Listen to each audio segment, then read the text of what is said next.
सभी देखने वालों को राधे राधे। ओम नमो नारायण। एक बालक जिसे एकादशी का अर्थ तक नहीं पता था, उसके बुलाने पर स्वयं श्री राम हर दिन भोजन करने आने लगे। आखिर उस बालक की भक्ति में ऐसा क्या था? बहुत समय पहले जंगल और पहाड़ियों के बीच एक छोटा सा आश्रम हुआ करता था। वहां सुबह होते ही वेदों की ध्वनि सुनाई देती। कोई आंगन साफ करता, कोई गायों की सेवा करता। एक दिन आश्रम के गुरुजी जंगल से लौट रहे थे। रास्ते में उन्हें एक छोटा सा बालक अकेला बैठा दिखाई दिया। साधारण से कपड़े, बिखरे बाल और चेहरे पर मासूमियत। गुरुजी उसके पास गए और प्यार से पूछा, बेटा यहाँ अकेले क्या कर रहे हो? तुम्हारे घर वाले कहाँ हैं? बालक ने सिर उठाकर कहा, मेरा कोई नहीं है गुरुजी, यहीं आसपास रहता हूँ और मेरा नाम अड़ैया है। गुरुजी मुस्कुराए और बोले, अड़ैया, ये नाम किसने रखा? बालक भी हंस पड़ा। मैं 2.5 किलो तक खाना खा जाता हूँ ना, इसलिए सब अड़ैया कहते हैं। गुरुजी को बालक की ये बात बहुत पसंद आई कि अपनी परेशानी ऐसी बता रहा था जैसे कोई बड़ी बात ही नहीं। गुरुजी हंस पड़े।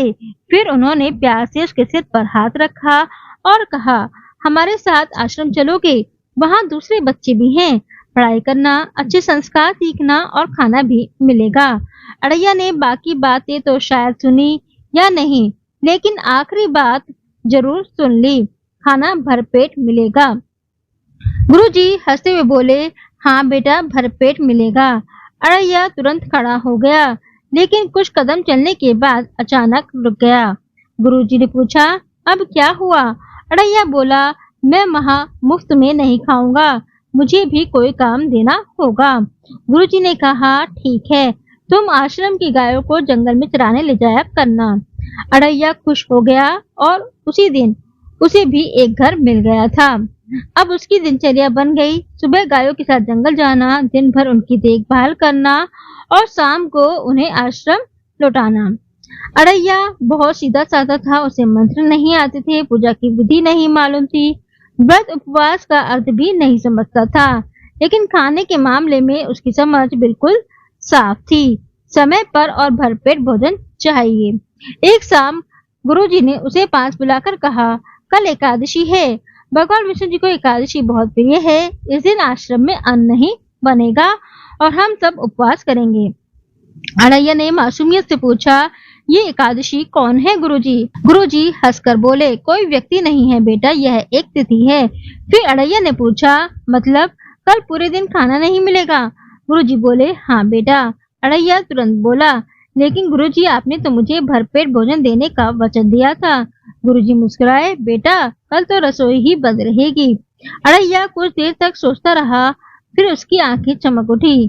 तो मुझे आटा और आलू दे दीजिए, गायों के साथ जंगल जाऊंगा और वहीं खुद बना लूंगा। गुरुजी भी मुस्कुराए, ठीक है बाबा, ले जाना।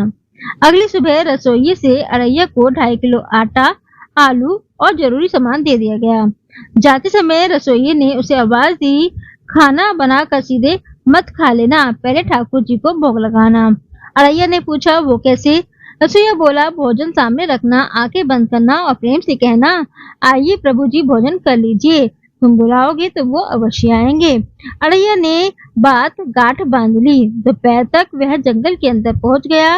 एक बड़े पेड़ के नीचे चूल्हा बनाया, आटा गूंदा, पाटियां सेकी, दाल और आलू बनाए और ऊपर से थोड़ा घी डाल दिया।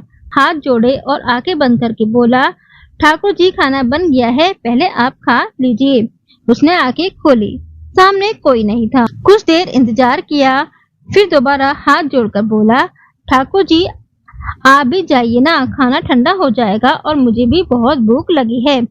तभी अचानक जंगल की हवा जैसे थम गई, चारों ओर दिव्य प्रकाश फैल गया। अड़ैया ने सामने देखा, धनुष, बाण और तरकस धारण किए स्वयं प्रभु श्री राम उसके सामने खड़े थे। अड़ैया ने बिना डरे पूछा, आप कौन हैं? श्री राम मुस्कुराए और बोले, बुलाया तुमने और पूछ भी तुम ही रहे हो, हम तुम्हारे गुरुजी के ठाकुर जी हैं।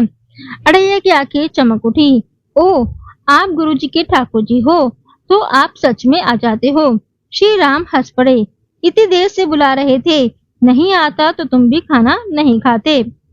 अड़ैया ने तुरंत पत्तल आगे कर दी, बैठो ठाकुर जी, जल्दी खाओ, फिर मैं भी खाऊंगा। श्री राम बैठ गए और बोले, पहले आंखें बंद करो, भोग ऐसे ही लगाया जाता है। अड़ैया ने आंखें बंद कर ली। कुछ क्षण बाद उसने आंखें खोली। सामने की पत्तल लगभग खाली थी। अड़ैया ने हैरानी से श्री राम जी को देखा। ये सारा आपने खा लिया? श्री राम मुस्कुराए। भूख लगी थी। अड़ैया ने खाली पत्तल उठाई। लेकिन इसमें मेरा भी खाना था। श्री राम हंस पड़े। अड़ैया बोला, पहले बता देते कि इतना खाते हो, मैं ज्यादा आटा लेकर आता। श्री राम ने मुस्कुराकर कहा, तो कल ज्यादा बना लेना। शाम को अड़ैया आश्रम पहुंचा और गुरुजी से बोला, गुरुजी आपके ठाकुर जी ने आज मुझे भूखा कर दिया। गुरुजी बोले, मेरे ठाकुर जी ने हाँ धनुष बाण लेकर आए थे और सारा खाना खा गए। गुरुजी को लगा बच्चा कल्पना कर रहा है, लेकिन अड़ैया बिल्कुल गंभीर था। कल 5 किलो आटा देना, 2.5 किलो उनका और 2.5 किलो मेरा हिस्सा बराबर रहेगा। गुरुजी हंस पड़े। ठीक है बाबा, 5 किलो ले जाना। अगले दिन अड़ैया ने 5 किलो आटे से भोजन बनाया और श्री राम को बुलाया। श्री राम इस बार माता सीता के साथ आए। अड़ैया ने पहले श्री राम को देखा, फिर माता सीता को और फिर भोजन को। अब बोला, ये कौन है? श्री राम बोले, ये सीता है, हमारे धर्मपत्नी। अड़ैया ने पूछा, ये भी खाना खाएंगी? माता सीता मुस्कुराई, हाँ बेटा, थोड़ा हमें भी खिला दो। अड़ैया ने माथा पकड़ा। ठाकुर जी कल बता देते ना कि आज घर से किसी और को लेकर आओगे। श्री राम और माता सीता हंसने लगे, लेकिन अड़ैया ने आखिर दोनों के सामने प्रेम से पत्तल लगा दी।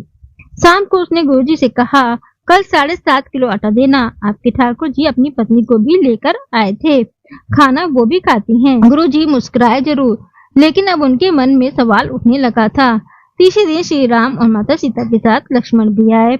अड़ैया ने लक्ष्मण जी को देखा और फिर श्री राम से पूछा, अब ये कौन है? श्री राम जी बोले, ये हमारे छोटे भाई लक्ष्मण हैं।